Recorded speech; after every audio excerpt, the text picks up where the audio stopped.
కర్నూలు జిల్లా ఎమ్మిగనూరు వ్యవసాయ శాఖ కార్యాలయంలో ఏసీబీ అధికారులు మెరుపుదాడులు నిర్వహించి అవినీతి అధికారులు గుట్టురట్టు చేశారు. ఫర్టిలైజర్ షాప్ లైసెన్స్ రెన్యువల్ కోసం లంచం డిమాండ్ చేసిన అసిస్టెంట్ అగ్రికల్చర్ ఆఫీసర్ నరసింహులు, అనధికారిక కంప్యూటర్ ఆపరేటర్ మోహన్లను అధికారులు రెడ్ హ్యాండెడ్ గా పట్టుకున్నారు. ఈడిగ రంగన్నగౌడ్ అనే వ్యక్తి తన ఫర్టిలైజర్ షాప్ లైసెన్స్ రెన్యువల్ కోసం కార్యాలయానికి వెళ్లగా 35,000 రూపాయలు లంచం డిమాండ్ చేశారు. చివరికి 30,000 రూపాయలు ముందుగా ఇస్తానని, మిగిలిన 5,000 పని పూర్తయ్యాక ఇస్తానని బాధితుడు ఒప్పందం చేసుకున్నాడు. అయితే లంచం ఇవ్వడం ఇష్టం లేని రంగన్న ఏసీబీ అధికారులను ఆశ్రయించగా వారి సూచన మేరకు నగదు అందజేస్తుండగా ఏసీబీ డీఎస్పీ సోమన్న, సీఐలు రాజా, ప్రభాకర్ కృష్ణయ్య, ఎస్ఐ సుబ్బారాయుడు నేతృత్వంలో బృందం ఆకస్మిక దాడి చేసింది. బాధితుల నుంచి 30,000 రూపాయలు తీసుకుంటుండగా నరసింహను పట్టుకుని సొమ్మును స్వాధీనం చేసుకున్నారు. అదే సమయంలో కార్యాలయంలో అనధికారికంగా పనిచేస్తున్న కంప్యూటర్ ఆపరేటర్ వద్ద ఉన్న 73,600 రూపాయలు కూడా అధికారులు గుర్తించి సీజ్ చేశారు. ఈ భారీ మొత్తం ఎవరి నుంచి వసూలు చేశారనే అంశంపై ఏసీబీ ఆరా తీస్తోంది. కేసు నమోదు చేసిన అధికారులు నిందితులను అదుపులోకి తీసుకుని విచారణ జరుపుతున్నారు. ప్రభుత్వ కార్యాలయాల్లో ఎవరైనా లంచం అడిగితే నిర్భయంగా ఏసీబీని సంప్రదించాలని డీఎస్పీ సోమన్న ఈ సందర్భంగా విజ్ఞప్తి చేశారు.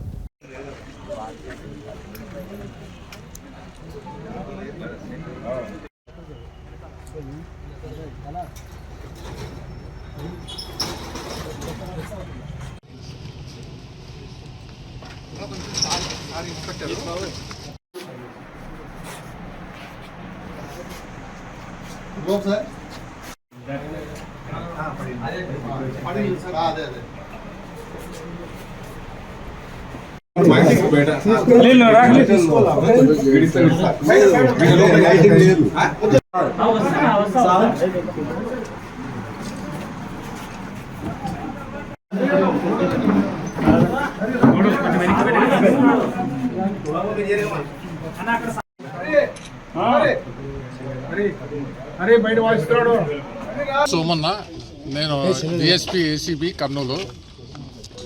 మాకు నిన్నటి రోజు ఈ ఎమ్మిగనూరు గ్రామస్తుడైన ఈడిగ రంగన్న గౌడ్ ఈయన మహాలక్ష్మి ట్రేడర్స్ నడుపుతున్నాడు. ఇక్కడ అంబేద్కర్ సర్కిల్లో ఉంది మహాలక్ష్మి ట్రేడర్స్. ఇతను వచ్చి మాకు ఫిర్యాదు చేసినాడు.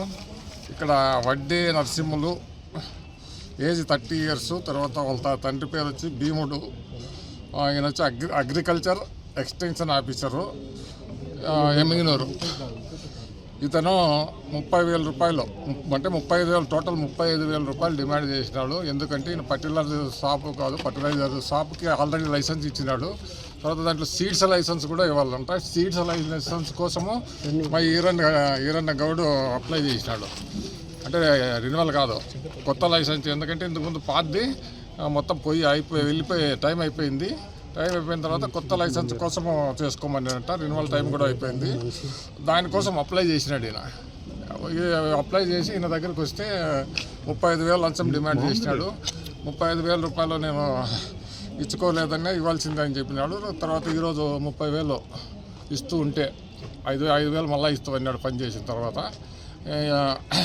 30,000 ఇస్తుంటే ఈరోజు మేము రెడ్ హ్యాండెడ్గా పట్టుకోవడం జరిగింది.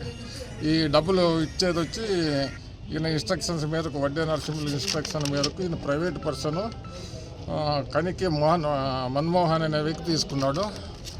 ఇది మొత్తం కెమికల్ టెస్ట్ చేసి ఇంకా మేము అరెస్ట్ చేసి వాళ్ళిద్దరిని ప్రొసీడింగ్స్ రాస్తున్నాం.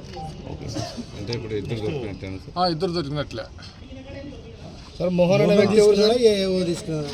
ప్రైవేట్ పర్సన్ తీసుకున్నాడు. ఆయన ఇన్స్ట్రక్షన్స్ మేరకు ప్రైవేట్ పర్సన్ తీసుకున్నాడు. అంటే ఆల్రెడీ మేము దానికి రికార్డ్ చేసింటాం. మేము ఈయన రంగన్న గౌడ్ అడిగినది రికార్డ్ చేసినాము. ఆల్రెడీ మాకు కంప్లైంట్ ఇచ్చినారు కదా, ఆ కంప్లైంట్లో రికార్డ్ చేసినట్లు ఆయన ఎవిడెన్స్ మాకు చెప్పినాడు. ఆ ఎవిడెన్స్ మేరకు అరెస్ట్ చేస్తున్నాం. తర్వాత అన్అకౌంటెడ్ మనీ కూడా ఉంది. అన్అకౌంటెడ్ మనీ కూడా మోహన్ దగ్గర ఉంది, 73,600. అంటే ఇంకోటి ఇద్దరు ఈడ దొరికినారు. ప్రైవేట్ పర్సన్ కూడా ఎక్కడున్నాడు, మన ఆఫీస్లోనే ఉన్నాడు. ఆడే కుర్చీ ఉంది ఆయనకి. ప్రైవేట్ పర్సన్ అంటే పూర్తి ప్రైవేట్ కాదు, ఆయన పని చేస్తున్నాడు ఆఫీస్లో, సమ్ అనాథరైజ్డ్గా పని చేస్తున్నాడు. అది రైట్. Okay sir.